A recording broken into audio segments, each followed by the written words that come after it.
Hello and welcome to Assembly Update. I'm Audrey Pitcher here today with Assemblyman Jeffrey Dinowitz from the 81st Assembly District. Assemblyman, thank you for joining us today. Great to be here.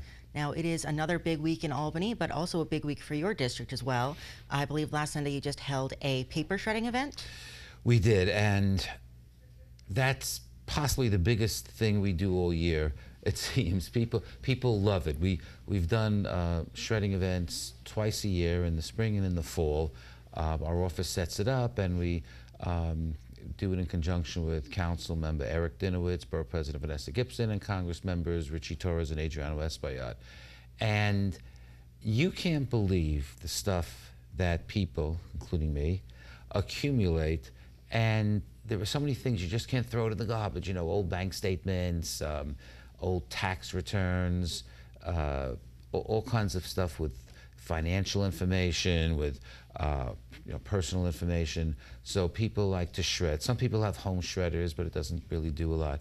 So we had about 400 people come to Johnson Avenue and 235th Street the other day, and some people brought a lot of stuff in, but it's really good. People feel good about, purging, about getting rid of all this stuff, and it's an important service for the community. So we try to do things like that, and it's also a good opportunity for us to talk to people, talk to neighbors, hear what's on their minds, hear their complaints, and it gives us a better way to try to resolve things if people see us. Not everybody calls the office or comes in, so people are not shy about voicing their complaints, and it's interesting, the type of stuff people want to talk about. So that was a great event. Actually, Sunday it was really busy.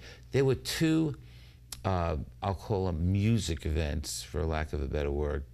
We have a lot of good cultural and arts things going on right here in our own community. So at Lehman College this past Sunday being May 3rd?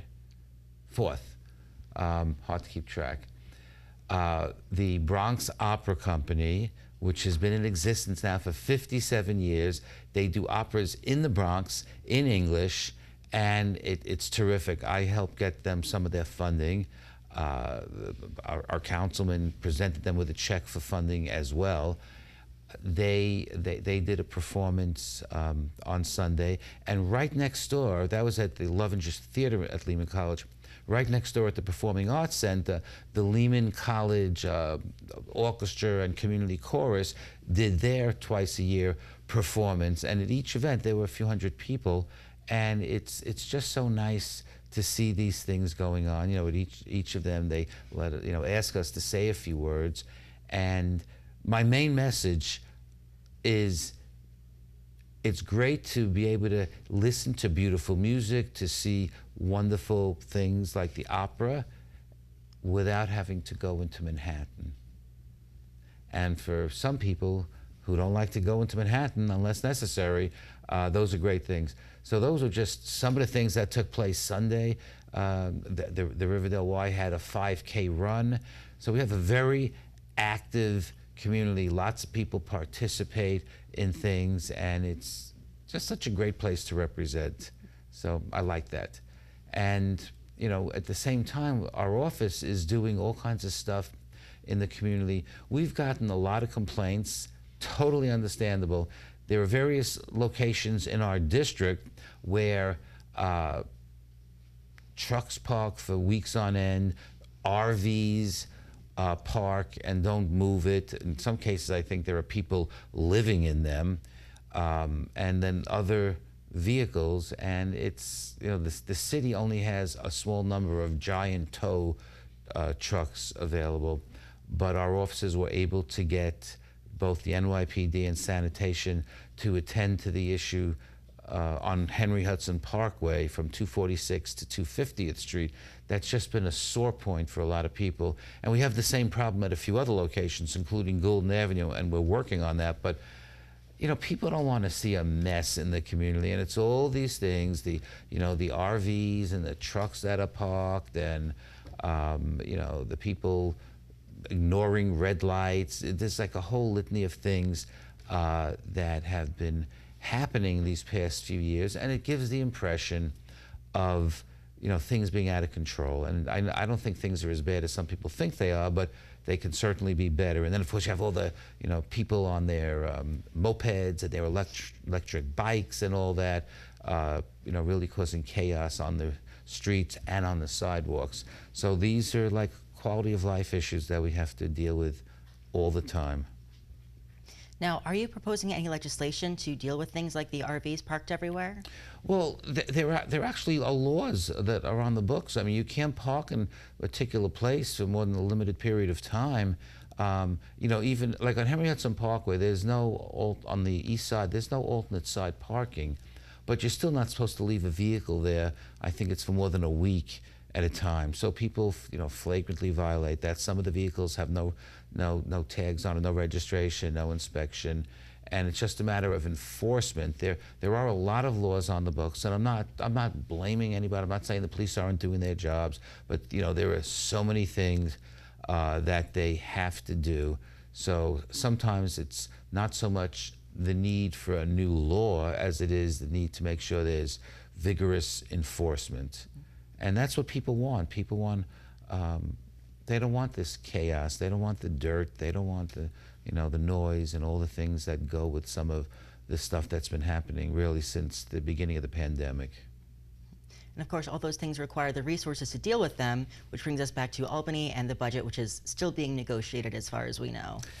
I think we are on the verge today. What do we decide today was? The 6th? Mm-hmm. Yeah, I think we were on the verge of a total budget deal. I think there's agreement on almost all the issues at this point, and including the money issues, but it doesn't happen until it's all done. I mean, it's like everything has to happen at once, and so we generally don't vote on the bills until there's a complete agreement. And there's an agreement on, certainly on some of the issues we've talked about, whether it's discovery, whether it's masks, involuntary confinement, cell phones in schools, funding for the MTA. So a number of issues there's agreement. And then in terms of funding for each of the agencies, different programs, I think we're almost complete, like really this far away. But of course, hovering over everything is no matter what we do, if the federal government, if the administration imposes the enormous cuts to things like Medicaid, then we may have to go back to the drawing board later in the year. We don't know what they're going to do, but we do know that what Trump and these, I don't want to use bad words, so I won't. But it's going to be very hurtful to people in New York, and not just, people say, well, that's only for the poor people. No. First of all, we should be concerned about that anyway, but what they want to do is going to hurt everybody. And let's not forget, it was Trump who made the big change in his tax reform in his first administration that dealt with the state and local tax deduction, SALT, that cost many New Yorkers lots and lots of money. That was totally Trump and the Republican Congress. And will they change that? Will they undo that? I don't know about that. There are some Republican Congress members in New York. Let's see where they stand. Do they stand with the people of New York, or do they stand with Trump? You can't do both. So it'll be interesting to see how they handle things. But right now, on the federal level, they want to do the biggest, they call it a tax cut. They want to continue the huge tax cuts that they did for billionaires, basically, and tax cuts for corporations. And they claim it's a tax cut for the average person because most people got maybe this much of a tax cut, and the very, very wealthy people got this much of a tax cut. And in order to finance those cuts, they have to cut services of one sort or another, and that may include Medicaid. I would not think that we're safe in terms of Medicare or Social Security, and I think people, particularly older adults, should be very concerned about that. In fact, everybody should be concerned about that. So we'll we'll see what they do, but that could have a huge impact on the state, and we don't know what that impact is yet because they haven't really carried through with everything that they're threatening to do. Now, one thing that a lot of people are concerned about across the board is the idea of new tariffs that a lot of people are concerned will sort of increase the cost of living and make things more expensive across the board. Well, there's no question tariffs will make things more expensive.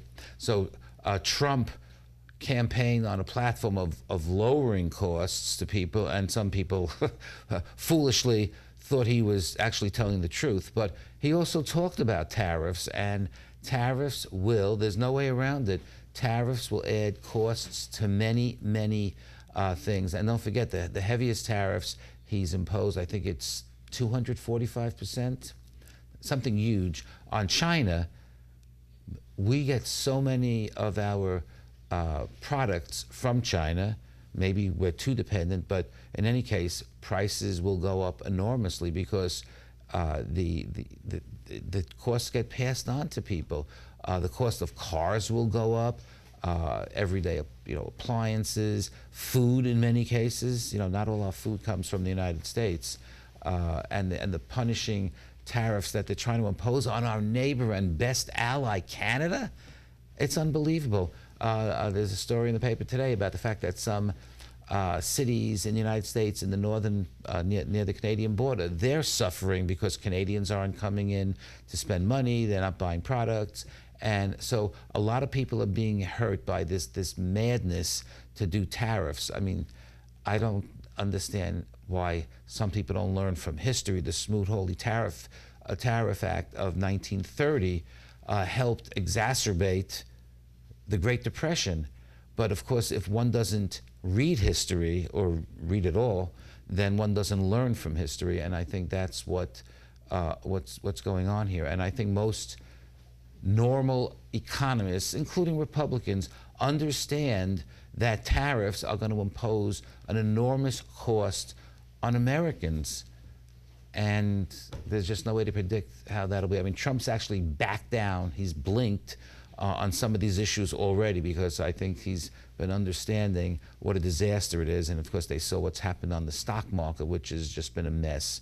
So in fact, the people who have 401ks, even if you voted for Trump, the worth of your 401ks have still plummeted since he's been president. So hopefully things will change. Hopefully they'll reconsider, and hopefully we'll pass a good budget in the next few days. Well, we definitely have some things to keep an eye on at the federal and the state level, and also at the district level. So we look forward to talking to you about all of that at a later date. Thank you for joining us. Well, thanks for having me.